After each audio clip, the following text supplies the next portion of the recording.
Hello, everyone. Welcome to Germany Unit 7. This is our last unit in our topic of Germany, and we're looking at Hitler's foreign policies today. Our main objective is to understand what Hitler's five main foreign policy aims were. What did he really want to accomplish when he took charge of Germany?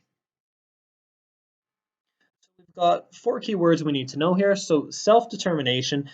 This means that a country is allowed to rule itself. And Germany lost its ability to be self-determined when they lost the First World War. The League of Nations essentially ran Germany and ran a lot of their territories outside of their own borders. And Germany wanted to have self-determination where they could run their own country without interference from the League of Nations.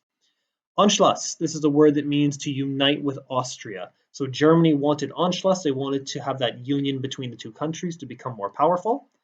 Plebiscite, this is a direct vote by a government on a public issue. So plebiscite is similar to what we had with Brexit.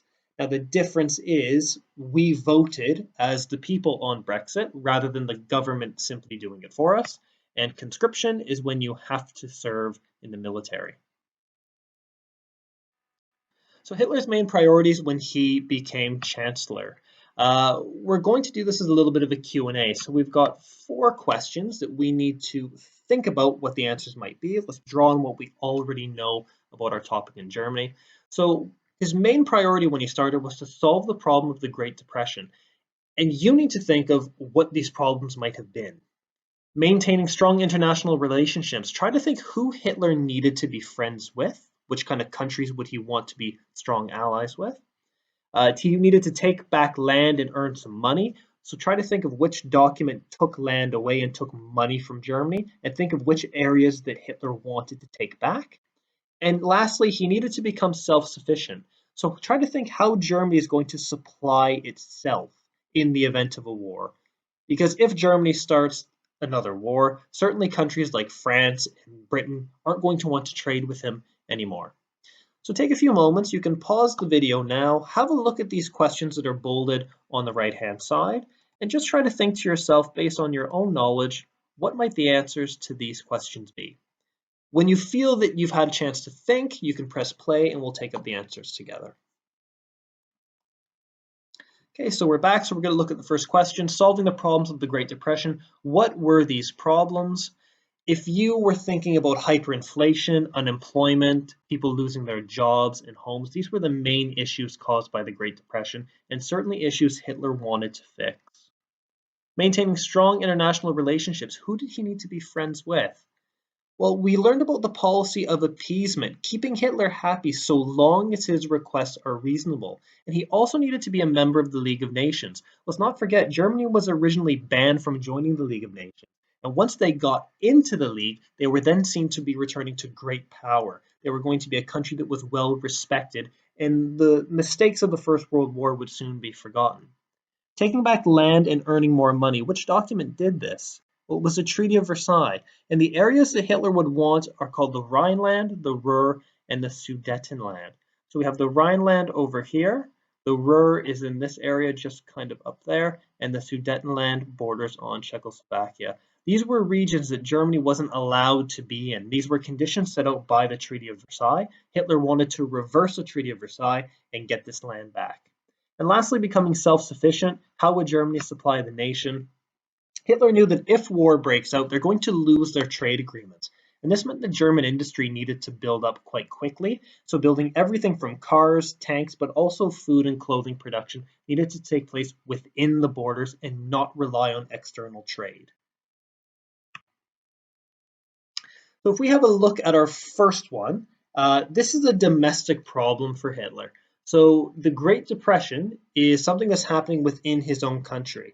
But if we look at the next three, so maintaining international relationships, taking back land from other areas, and becoming self-sufficient, these are all issues to do with other countries. And these are foreign policies. And most of the policies that we look at today are going to be foreign ones for Hitler. So his main foreign policy aims is broken down into five different topics. So the first one is reversing the Treaty of Versailles. The second is uniting all German-speaking people. The third is Lebensraum. the fourth is Anschluss, and the fifth is destroying communism. We'll go through each of these in a little bit of detail, and then we'll be going back through them again towards the end of our lesson. So reversing the Treaty of Versailles, this was the main basis for a lot of what Hitler did. If you even go back to his book Mein Kampf, Hitler would just rage on about how the Treaty of Versailles was a disgrace to Germany, that it was unfair, it wasn't permitted, and it needed to be stricken from the record and completely eliminated for Germany to recover. Now, Hitler wanted to also unite all German-speaking people. Hitler was not German. He was born in Austria. But because he spoke German, he identified as being a German citizen. A lot of people felt this way. A lot of people who lived in the Sudetenland, it was a region of Czechoslovakia, they spoke German and they believed that they were German as well and they wanted to unite with that country. Hitler believed the more the merrier. The higher the population, the stronger your nation will be. And if he could unite all German-speaking people, Germany could be a stronger country. Lebensraum, this literally translates into living space. And this was a really strong belief that Hitler and the Nazis had, is Germany could be a great country if they just had the space to live in. Hitler was convinced that Germany was just too small in terms of land to support its population. And what he needed to do was to expand outwards. Now, expanding to the west was kind of difficult because that was France and Belgium.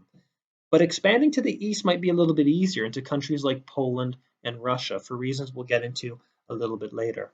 Anschluss, this is a union with Austria. Again, this is getting a higher population, making a country stronger. And the last is destroying communism. Hitler hated communism. He wanted to see it wiped from the face of the earth. And he also wanted to use Lebensraum, in a sense, to eliminate the influence of communism. If Hitler could move Germans into areas in the east, so looking at countries like Latvia, Russia, Poland, where communism was quite strong, if he took that land over, he would also eliminate the threat of communism at the same time. So big events between 1933 and 1935. When Japan invaded Manchuria in 1931, the League of Nations attempted to solve the crisis, but they failed. Now, the League was seen as quite weak when this happened, and it had really no power over its members, especially if those members left the League. And Hitler knew he was now free to do whatever he wanted. And below here, we can see a few screenshots of the very moment that the Japanese said that they were going to leave the League of Nations. In his speech, this is one of the Japanese representatives. He said that, ultimately, our country needs more room to live. And if we don't have that room to live, then we're not going to be a part of the League of Nations. And I'm sorry you guys feel that way. He took his papers, and all of the Japanese delegates got up and walked out. And the League of Nations was left a bit dumbfounded. They could no longer impose any sanctions on Japan if they weren't going to remain a member in the League of Nations. And this meant that Japan could essentially do whatever they wanted. This set a precedent for Hitler, and he now knew if things go sour, if things go really bad for me, I just leave the League of Nations and carry on as I want to. So a little timeline of events between 1933 and 1935. So we had the Disarmament Conference of 1932, and it lasted a couple of years until 1934. Essentially, 60 countries met, and they were talking about how they could reduce the size of their armies. This was to try to avoid a future war from happening, and Hitler insisted that everybody reduce their army size to match Germany's. And if you remember back to the Treaty of Versailles, that's an army of 100,000, which is very small. France disagreed with this. They said, there's no way we're going to make our army that small. So Hitler then said, if you're not going to play ball with me, I'm going to leave. The Non-Aggression Pact with Poland of 1934, it was set to last 10 years, and it was Hitler's way of showing he had peaceful intentions with Europe. This was a promise that Hitler wrote down saying, I'm not going to invade Poland. We know that was a lie because he would do that in 1939, but this was Hitler's attempt to try to trick people into thinking that he was going to maintain peace. Anschluss also took place in 1934. This is when Hitler wants to unite with Austria to make a stronger Germany. In doing so, the Austrian Nazi Party actually killed the Austrian Chancellor, and they were trying to start a bit of a revolution, but the plan failed and Hitler had to deny any involvement. It's still debated to this day whether Hitler knew about the planned assassination, but he had to deny any involvement in it to maintain his diplomacy within Germany. The return of the Saarland in 1935. The Saarland was an area that was run by the League of Nations since 1920, but people in the Saarland voted to return to Germany. And this showed Hitler one really important factor, that people liked his ideas and they were willing to reunite with Germany. And lastly, rearmament and conscription. This took place in 1935, where Hitler rejected the Treaty of Versailles openly, and he began to rebuild his army in self-defense of Russia and France. And again, this goes back to the Disarmament Conference of 1932 and 1934, where Hitler told other countries, make your armies small like mine and we won't have any problems. When those countries refused, Hitler said, my only option now is to build my army up to match the size of yours. And very quickly, he would have over 500,000 soldiers trained and ready for battle. So we're going to go into Lebensraum now. Remember, this is living space, so Hitler's need to expand outwards to have more room for the Germans to live in. And this was a really important policy for the Nazis. They believed that if they just got more space, it would fix all of their problems. And they believed that Germany was a powerful nation and taking land actually wouldn't be very difficult. So if we remember back to the idea web we looked at of Hitler's 5 main foreign policy aims, we have a question to go along with that. And the question says, Lebensraum would solve the issue of having more space, but it would also address another one of Hitler's main foreign policy aims. So we'll have a look at the video, we'll see what you can gather from that, and then we'll come back to the question in a few moments. Hitler believed the entire world was locked in a permanent struggle in which the stronger must prevail. This was the theory he developed in Mein Kampf, the book he had written in 1924. In it, he also wrote that the Germans were a nation who needed to expand. Like the British, they needed colonies. And he was clear where they should find them. We are putting an end to the perpetual German march towards the south and west of Europe and turning our eyes towards the east. And when we speak of a new land in Europe today, we must principally bear in mind Russia and the border states subject to her. Destiny itself seems to wish to point the way for us here. In the years immediately after he became Chancellor, though he never publicly said he wanted to conquer the East, Hitler did repeatedly state what he saw as his country's central problem. Germany simply wasn't big enough. Wir haben nicht ihre Kolonien. Wir haben nicht all die Möglichkeiten internationaler Weltverbindungen, die diesen Staaten und Völkern zu eigen sind.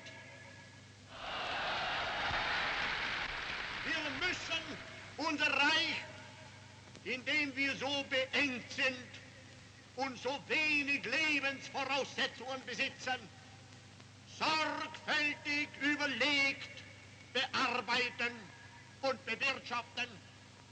Wir kommen ohne Plan nicht aus. Deutschland, Sieg heil! Sieg heil! Sieg heil! What did Hitler want his new army for? At first, it seemed the answer might be just to overturn the worst consequences of Versailles.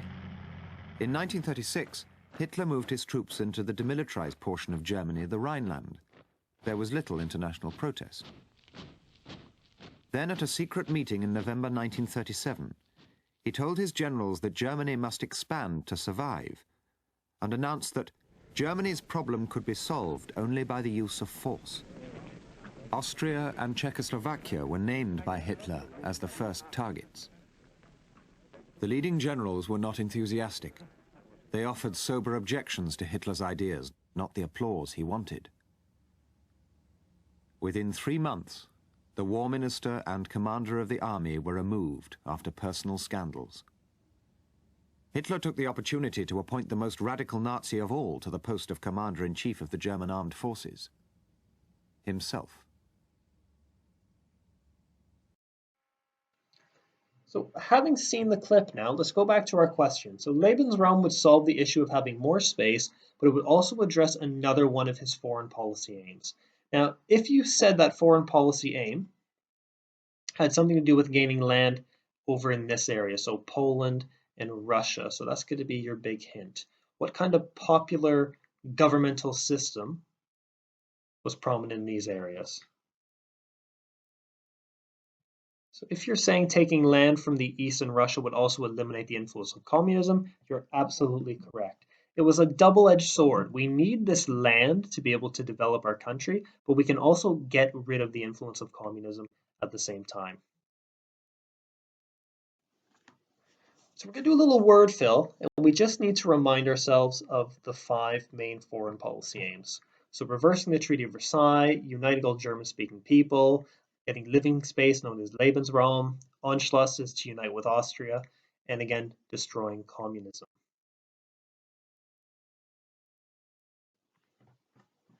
So now's a chance for you to pause the screen and just have a read through and try to think of what you would put in each blank space using information from the previous slide.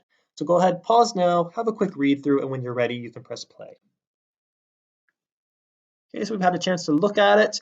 So Hitler had 5 main foreign policy aims, all which were expressed in his book called Mein Kampf. Mein Kampf translates into English to My Struggle.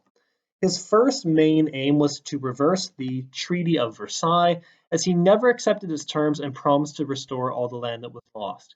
His second aim was to unite all German-speaking people and create a greater Germany. So, for example, if there were Germans living in, let's say, the Sudetenland in Czechoslovakia, he would then want them to rejoin with Germany.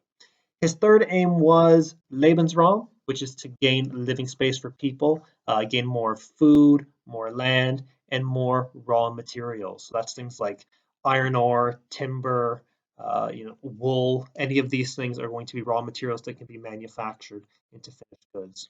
He planned to take this from Poland and from East Russia.